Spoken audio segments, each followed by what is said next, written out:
Ladies and gentlemen, you are witnessing history with my Marvel Future Fight account right now, which is something that I rarely get to say after almost 9 years.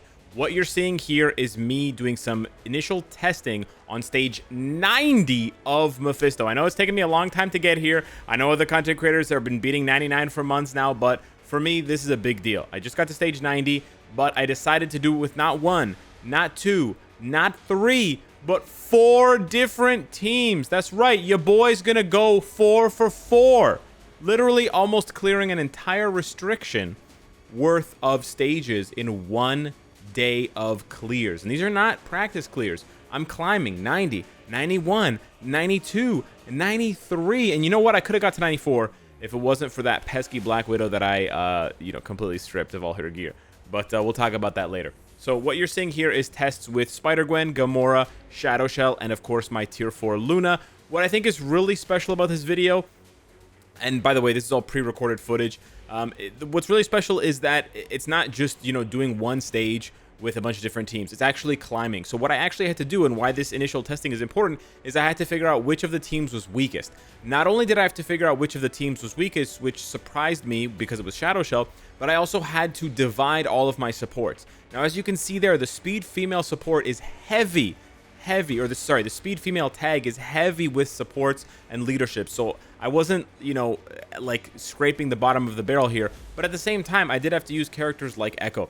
I can't just repeat and use the exact same team with every setup. And even though I had multiple characters in Spider-Gwen and Luna that have White Fox, I had to decide which one of them actually deserved the best support possible, right? So I had to not only delegate the teams carefully, but I also had to delegate the supports carefully to make sure that I wasn't overstacking one team or another.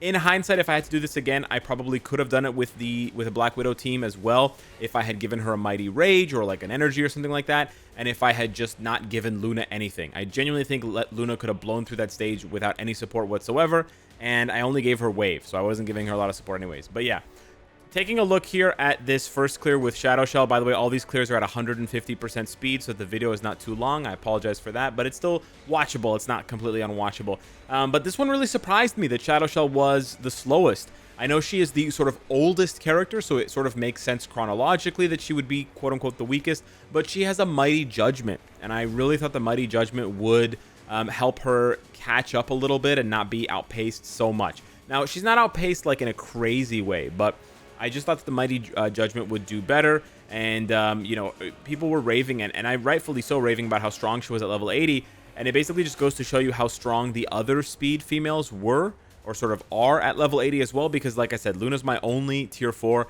and the really nice thing about this test is besides Shadow Shell, all of the builds are identical. They're not actually identical, but in terms of CTP, they're identical. So Shadow Shell has a Judgment, a Mighty Judgment, but the rest of them have Mighty Rages, so they're all balanced in that sense. And then actually, Luna has a 4-star artifact, and Gamora has a 4-star artifact, and Shadow Shell has a 4-star artifact, but Spider-Gwen has 0 artifacts. So yeah, I kind of expected either Gamora or Spider-Gwen to be the weakest, but it ended up being Shadow Shell. Now that may be because her awakening skill is just useless. It also may be that I'm not playing her properly. I'm sort of canceling out of the awakening skill.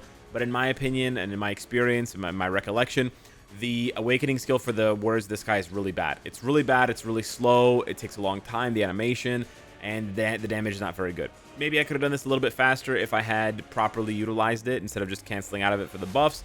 But it was still a really easy clear. Like the other really good thing about this video, what's really fun, is these were all one and done clears, right? All I had to do was figure out the lineup of the teams and the lineup of the supports, and then it was just boom, one shot, boom, one shot, boom, one shot, boom, one shot. I never died, and I never had to reset because I screwed up and I ran out of time.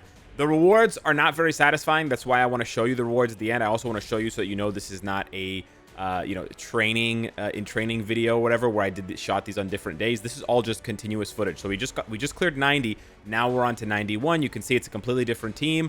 And the other thing you'll notice about this clear that I haven't even mentioned, but some of you eagle-eyed viewers will see, there are 0 strikers. That's right. All 4 teams utilized 0 strikers. If you're utilizing 4 different teams, you're utilizing 12 different characters. Turns out there's just not that many speed females. So there weren't very many strikers left, and a lot of them were sort of just useless strikers that weren't going to do very much. And particularly for Mephisto, strikers actually like hit him, and it charges up his rage meter, which triggers this phase where he goes on, you know, untargetable, and he sort of cuts down your time. It triggers those phases faster. So I thought, you know what, screw it. I'm not going to bother with support, with strikers. I don't need any of the striker buffs because it's all useless shit like increased crit rate and crit damage, and all my characters are crit capped. Or it's shit that I don't need, like ignore dodge, because you don't need that for Mephisto. So if anything, they're just going to slow me down and screw up my runs. So it's actually really interesting for Mephisto that the traditional strategy, which works for every other World Boss Legend, which is stack those supports, baby, stack those strikers, can actually be, you know, hurting you. So maybe if you're this close to clearing Mephisto, maybe consider dropping a striker or two, especially if they're not giving you something good like increased damage to supervillains. Here against Mephisto with Gamora, really tragic, just a little bit more damage, and we would have cleared that second phase even faster, but we still managed to get it done very easily here. The nice thing about Gamora is that she has a self-buffing lead. Now, the one thing that I sort of wasted with this team up is that I'm not using or taking advantage of Shuri's lead. So in a more ideal situation, I think what I would have done is I would have given the wave, like if I had gone all 5 teams with Black Widow, what I would have done is, and if I could do this again, is I would have moved Wave over to this team with Gamora and Squirrel Girl is just there as a filler. I would have moved them over. Actually, you know what I could have done? Drop Squirrel Girl, add Wave, add another random third character like, I don't know, Kitty Pryde. And then add Squirrel Girl as a striker because she's a cosmic striker, which is 12% increased damage to supervillains, which is amazing. So I can add her to either this Gamora clear or to my Black Widow clear. And then now that I've freed up Shuri, I can use Shuri as a lead / support for my Black Widow team. I can pair her with Yelena for a team-up bonus, and there you go. And then I probably would have moved the Black Widow clear down to 90, and then I probably would have moved the Shadow Shell clear up to 91, this clear up to 92, the Gwen clear up to 93, and then the oh, and there we go, boom, mighty CTP of regen. If it wasn't already good enough, beautiful reward there. Mwah, thank you. I would have moved the Gwen clear up to 93, and then I would have moved the Luna clear up to 94. So I actually could have cleared all 5 stages. So you know what? I'm just gonna call this video Mephisto 90 to 94. I'm just gonna call it that, even though we got stuck, even though we only cleared up to 93. I still want to build my Black Widow for PvP. That's why I haven't given her a new PvE build. So that's why I didn't want to do that. I didn't really think about it at the time anyways, because the next 5 stages after this, from 95 up to 99, I believe it's like Blast Mutant Hero or something like that. So I don't have enough clears to do in one shot anyways. Like there's just not enough, I think, Blast Hero mutants. I don't know. It's either Blast Mutant, it's something. It's either like including Storm or not including Magneto or some shit like that. But in any event, there's not enough here with Professor X and Cable and stuff like that. But yeah, Spider-Gwen was super easy. The only thing I didn't like about this clear, I can't remember. Oh, her healing at one point. You'll see later on in this fight. This was the only fight that I came close to dying on, which I was actually surprised about.